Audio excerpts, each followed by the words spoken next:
If you're a woman in the ancient world, your role is to marry a man and produce children.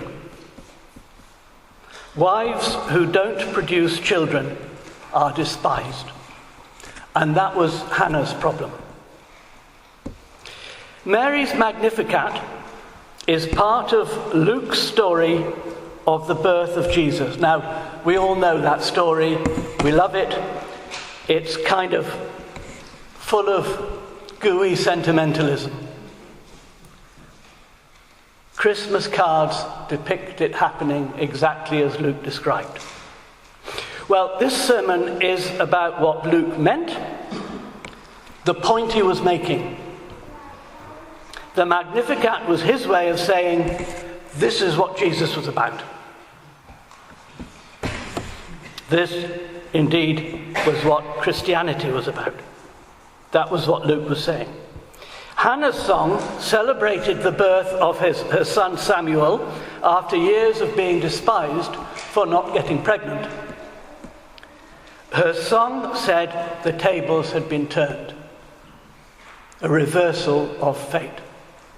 Mary's Magnificat contains both these themes, the delight in pregnancy and the reversals. So if we look at the word which you've got on your blue handout, he has looked with favour on the lowliness of his servant. Surely from now on all generations will call me blessed, for the Mighty One has done great things for me. God blesses the despised. This reversal of status is generalized more widely thereafter. He has shown strength with his arm. He has scattered the proud in the thoughts of their hearts. Next reversal of power. He has brought down the powerful from their thrones and lifted up the lowly. Then economic reversal. He has filled the hungry with good things and sent the rich empty away. And finally, national reversal. At the time, Israel was part of the Roman Empire and was very oppressed. So he has helped his servant Israel in remembrance of his mercy, according to the promise he made to our ancestors, to Abraham and his descendants forever.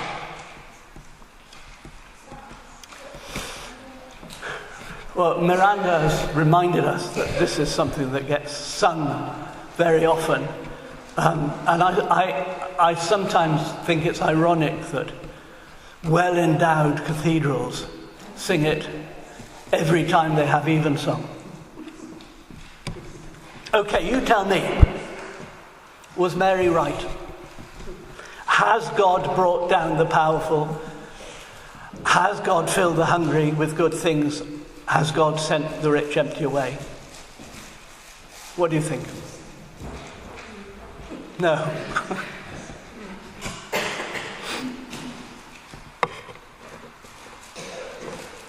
So was it all a fantasy?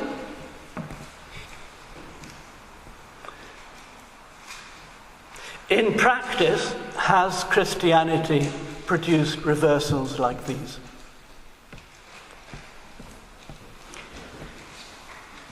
Atheists usually argue either that belief in God hinders progress, or that progress is a Christian error because we have evolved to look after ourselves and our families, and we're never going to change. Defenders of Christianity say it has made a big difference through Christians doing what they believed God wanted them to do. And I'm going to try and describe that kind of difference. So, here's a question for you. You're going for a walk along a quiet country road. Nobody else around. Everything's quiet. Birds singing in the sky, that's all. And then, in the hedge, you notice a live baby. What are you going to do? Pick it up, then do what? Cuddle it. And then? Go to the police station. Sorry? Phone the police. If there's no signal, you'll have to go there. Oh, thank you. 999 will work. Right, thank you. Right, can I have a show of hands of people who would notice it and just walk on by and do nothing? Nobody. In Mary's day in the Roman Empire, now there's a chap in Crosby who's looked at all the evidence and has worked out that about 1/3 of live babies were dumped in that way.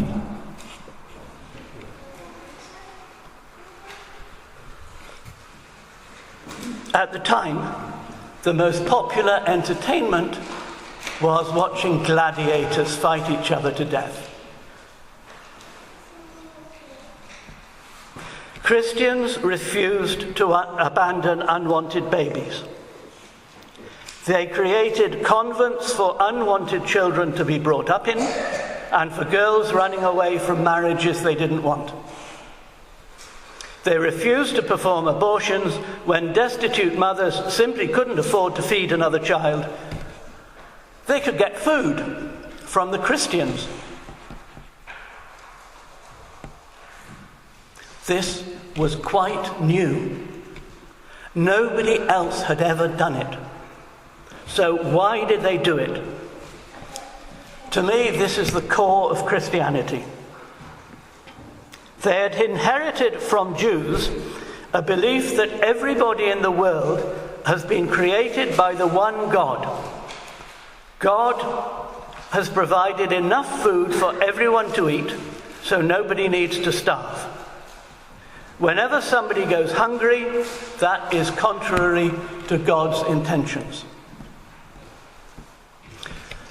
For Jews, this belief was limited by the idea that Jews were a chosen race. For Christians, race didn't matter. God loves everybody equally. Out of this theology, Christians derived 3 principles which we still have with us. First, the sanctity of life. Life is sacred. What this meant was something like this. When you've been to the toilet, you wash your hands, don't you? If you're like me, you have a vague idea that it's because of the germs, but you really don't know how germs work or how washing your hands achieves anything. But somebody knows, so you do it.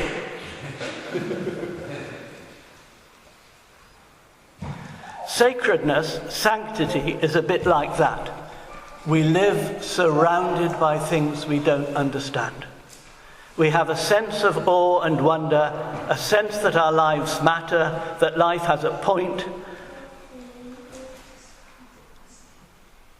and we can't explain these things. We don't understand them. But God does. So the things that express that beyond that we don't understand, they are special to us. We set them apart, we protect them. They become sacred to us. The second Christian principle is human rights. It's right for everybody to have enough food. It's right for everybody to belong to a loving community, because that's what God has made us for. And the third principle is equality. God loves us all equally. Therefore, each of us is just as important as everybody else. No more, no less. Not even me.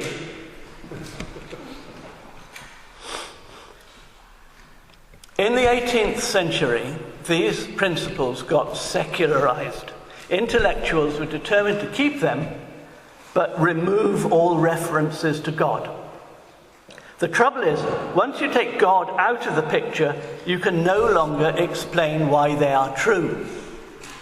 they become unjustifiable. The sanctity of life has been hit hardest. People still talk about the sanctity of life. You've all heard people say it, haven't you? But if you look up sanctity or sacred in a dictionary, it'll probably say something like a term used in religion, implying that outside religion it has no meaning at all. Human rights have gone much the same way. In the 18th century, their defenders claimed that they existed self-evidently. Now, campaigners still think they exist, but if you ask, well, exactly what is a human right, and how do we know it exists, and why should we obey them anyway? To answer those questions, you will have to turn to moral philosophers. They, even the ones that, some of them don't believe in human rights, but the ones who do, don't think they actually exist. Nobody has ever seen a human right. They only think that if we all agreed a set of human rights, we would get on with each other better. In other words, they treat rights as a kind of useful fiction. If you're a mathematician, a bit like the square root of -1. And as for equality, all our equality and diversity regulations become all the more important because anybody can tell you that we are not all equal. We're equal in the sense that we were equally loved by God. Take God out of it and we're not all equal. So because secular society cannot explain these principles, they gradually lose their credibility. Alternatives are becoming more popular. And in case you think this is just me, on your handout, the bits in the small print are examples of what I mean. So, here's just one example. If you watch the news on television, every time there's a report of jobs being created or jobs being lost, there is some comment about the effect on the economy. You may have noticed that. That's the sort of standard response to jobs coming or going. You may occasionally hear about whether the jobs were doing something needed or damaging the environment, but that's less common. The standard comment is about the economy. So, what has happened, and this is just one example, what has happened to our public discourse, the kinds of values we get on television and in the newspapers, is that the moral imperative to live the way God has designed us to live has been replaced. And one of the things that's replaced it is this kind of moral imperative to contribute to the economy. If you've ever been to a job centre, you will have felt that very strongly. The size of the economy is measured by simply adding up all the sums of money being spent and received. This means that logically, if the purpose of human life is to contribute to the economy, then we need more billionaires, and everybody on welfare benefits morally ought to drop dead.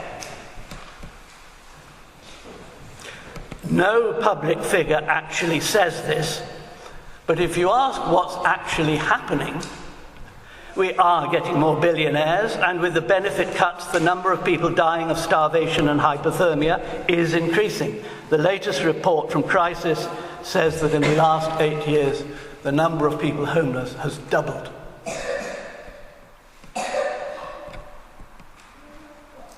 Even if no government minister positively intends it, it's the result of changing attitudes towards the value of other people's lives.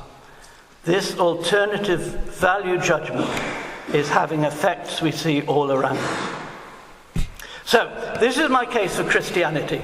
An older set of beliefs about the value and purpose of human life is losing influence. It was inherited from Christian theology and adopted by secular culture. Secular culture cannot explain why it's right.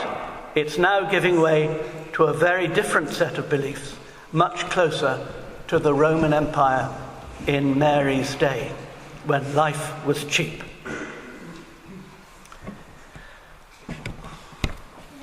So to conclude, Mary's reversals express what Luke meant by God's justice.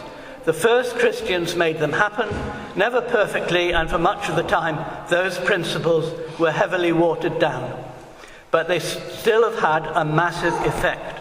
Countless campaigners today still appeal to them, even if they have no idea how to make sense of them or where they come from.